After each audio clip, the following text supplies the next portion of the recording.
In this video, I want to talk about how we can't allow our past to dictate how we are feeling and thinking in the present moment. And we also can't allow it to become our identity, our whole personality. We need to stop identifying with the past and simply seeing it as a memory, something that happened, something we can also use to help other people, because that way we are actually allowing ourselves to move forward, to let it all go, to forgive the past. And it will also help us recognize that it is only the present moment that actually exists. It is only the present moment we can actually live in and experience this world. And it is in the present moment that we are shaping our future, depending on how we're feeling, depending on our actions and behaviors, depending on our mindset. So let me give you a few examples of what that would actually look like, making the past your identity. And maybe you can even see yourself in some of these examples. So let's say in the past, you have experienced a relationship hurt. Let's say you got cheated on, somebody lied to you, somebody made you feel not worthy of love, not worthy of affection, and disrespected. Now that is a real experience, something that happened to you in the past. Now, when you are clinging onto that experience, when you are actually making it your identity, like, oh, this person cheated on me, that means I'm not good enough, I'm not worthy of love, then that is the reality you are creating based on one memory. And then when you do have a belief system of I'm not good enough, I'm not worthy of love, you will keep making the same experiences over and over and over again. That is what happened in my personal life. When I got cheated on by my very first boyfriend, that is when I got programmed to believe that I wasn't good enough. I'm not worthy of love. And this one belief, it carried all throughout my life, determining the relationships I had with other people.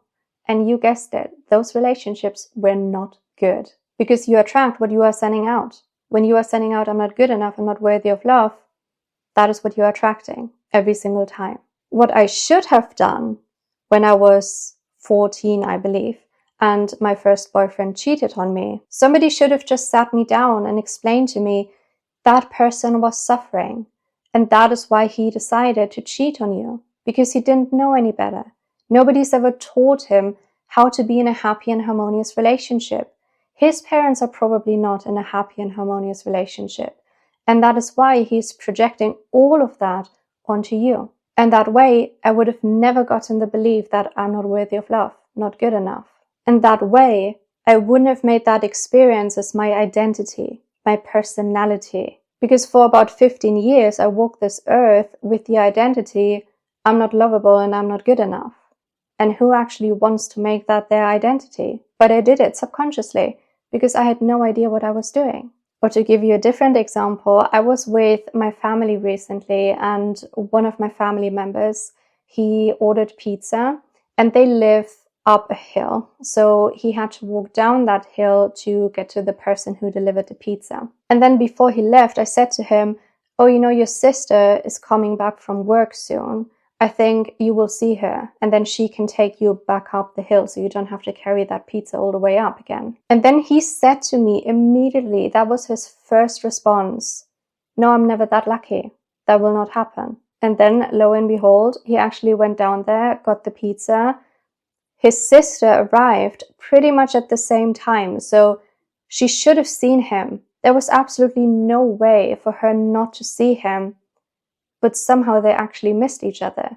She didn't see him. You see how he created this scenario, how he created this reality.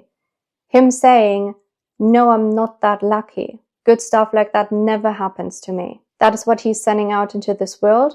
He makes this his identity, probably based on past experiences where he felt he was unlucky. And that is what he's continuing to experience. And when you are making beliefs like these part of your identity, part of your reality, then you're basically making damn sure that nothing good will ever happen to you, because you're excluding that option from your life. When you're saying I'm not worthy of love, you are excluding the chance of you being worthy of love. When you're saying I'm never that lucky, you are excluding the opportunity, the option for you to experience something lucky in your life, for you to be lucky. I'm sure every single person on this planet has experienced the feeling of, oh, that wasn't very lucky. I don't know why that happened to me. That really sucked. Or maybe we got lied to or cheated on. But we can't make it our identity. We need to change our reactions towards what is happening in our lives. We simply need to see an experience for what it is, not take it personally, not make it part of us, and then just let it go. We can always turn things around and we can see the bigger perspective. So instead of going into full-on victim mode, oh, I'm never that lucky, I'm not worthy of love, I'm not good enough, everybody cheats on me. Instead of living in this victim reality, we need to live based on the heart. We need to understand a lot of people on this planet are suffering, and this is why they treat other people badly. It has nothing to do with the other person, and it never had anything to do with you. We do live in a world that is currently in a really low vibration. You see this in your environment. You see this when you go into the supermarket. Nobody's smiling. Nobody's happy.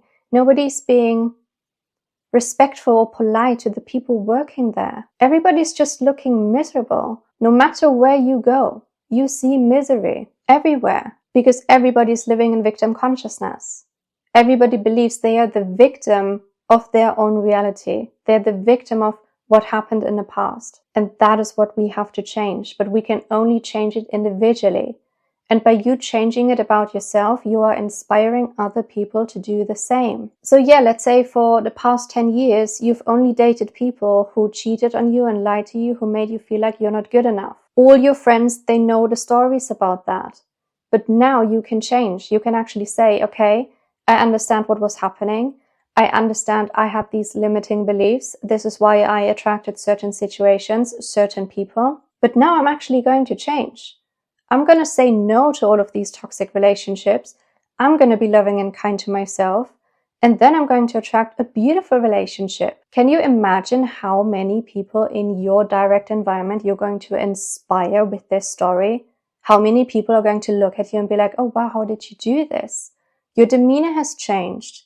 Your energy has changed. You seem so much happier. How did you do this? Oh, well, I just stopped making my past my identity. I just stopped telling myself lies like I'm not good enough, I'm not worthy of love. I stopped taking what other people do personally. That is the whole trick.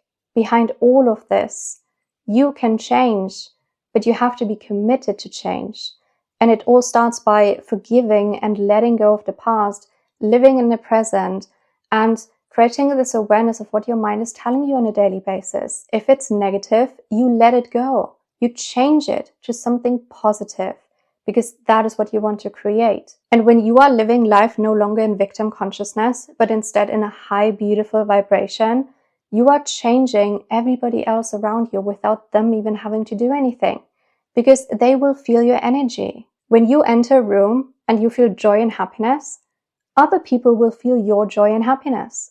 When you walk into a room and all you feel is misery, other people will feel your misery. This is where we are all connected. So in order to change this world, we have to change ourselves individually first. And that is all I have for today's video. I really hope you found it helpful. I'm sending all of you so much love and I will talk to you in my next video.